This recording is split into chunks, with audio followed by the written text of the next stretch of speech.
ശുഭാസ് കിച്ചൻ്റെ മറ്റൊരു വീഡിയോയിലേക്ക് എല്ലാവർക്കും സ്വാഗതം. ക്യാപ്സികവും തക്കാളിയും ചേർത്ത് ഒരു ഫ്രൈഡ് റൈസാണ് ഇന്നിവിടെ ഞാൻ ഉണ്ടാക്കിയിരിക്കുന്നത്. അപ്പോൾ നമുക്ക് നേരെ വീഡിയോയിലേക്ക് പോകാം. അതിനായിട്ട് ആദ്യം ഒരു പാൻ ചൂടാക്കി ചൂടായ പാനിലേക്ക് 2-3 സ്പൂൺ നെയ്യാണ് ചേർത്ത് കൊടുക്കുന്നത്.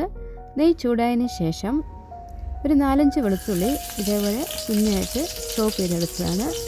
അപ്പം വെളുത്തുള്ളി ചേർത്ത് കൊടുക്കുകയാണ്. ഇനി ഇതിലേക്ക് ചേർത്ത് കൊടുക്കുന്നത് ഒരു സവാളയാണ്. സവാള ഇതേപോലെ കുഞ്ഞായിട്ട് അരിഞ്ഞതാണ്. ഈ സവാളയും വെളുത്തുള്ളിയും കൂടെ നല്ലതുപോലെ ഒന്ന് വഴറ്റി ഒരു ഗോൾഡൻ കളർ ആകുന്നതിന് മുന്നേ തന്നെ നമ്മൾ നേരത്തെ അരിഞ്ഞ് വെച്ചിരിക്കുന്നതായ ക്യാപ്സിക്കം ചേർത്ത് കൊടുക്കുകയാണ്.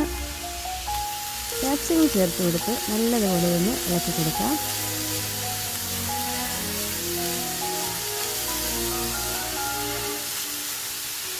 ഇനി ഇതിലേക്ക് ചേർക്കുന്നത് ഒരു തക്കാളിയാണ്. അതും ഇതേപോലെ കുഞ്ഞായിട്ട് ചോപ്പ് ചെയ്തെടുത്തിരിക്കുന്നതാണ്. അപ്പോൾ ഇതെല്ലാം കൂടി ചേർത്ത് നല്ലതുപോലെ ഒന്ന് മിക്സ് ചെയ്ത് കൊടുക്കാം.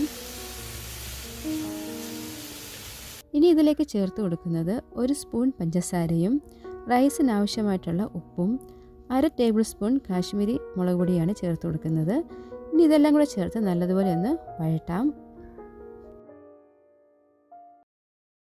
1 മിനിറ്റോളം ഇത് നല്ലതുപോലെ വഴറ്റിയതിന് ശേഷം ഇനി ഇതിലേക്ക് ചേർത്ത് കൊടുക്കുന്നത് 2 ടേബിൾ സ്പൂൺ ടൊമാറ്റോ സോസാണ്. അപ്പോൾ അത് ചേർത്ത് നല്ലതുപോലെ ഒന്ന് മിക്സ് ചെയ്ത് കൊടുക്കാം. എല്ലാ ചേരുവകളും നല്ലതുപോലെ മിക്സ് ആയതിന് ശേഷം ഞാനിവിടെ 1 കപ്പ് റൈസാണ് വേവിച്ച് വെച്ചിരിക്കുന്നത്. ആ റൈസ് ഇതിലേക്ക് ചേർത്ത് കൊടുക്കുകയാണ്.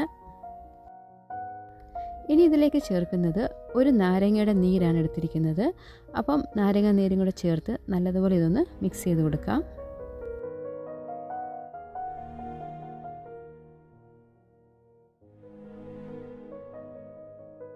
ഇനി ഇതിലേക്ക് ചേർത്ത് കൊടുക്കുന്നത് 1/2 ടേബിൾ സ്പൂൺ കുരുമുളക് പൊടിയും 1 പിടി മല്ലിയിലയും കൂടെയാണ് ചേർത്ത് കൊടുക്കുന്നത്.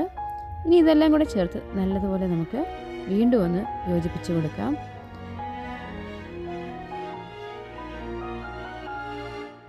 ഒരു 3 മിനിറ്റോളം നല്ലതുപോലെ ഇതൊന്ന് മിക്സ് ചെയ്തിട്ടുണ്ട്. അപ്പോൾ നമ്മുടെ ക്യാപ്സിക്കം ഫ്രൈഡ് റൈസ് ഇവിടെ റെഡി ആയിട്ടുണ്ട്. നമുക്കിതൊരു വേറൊരു പാത്രത്തിലേക്ക് മാറ്റാം.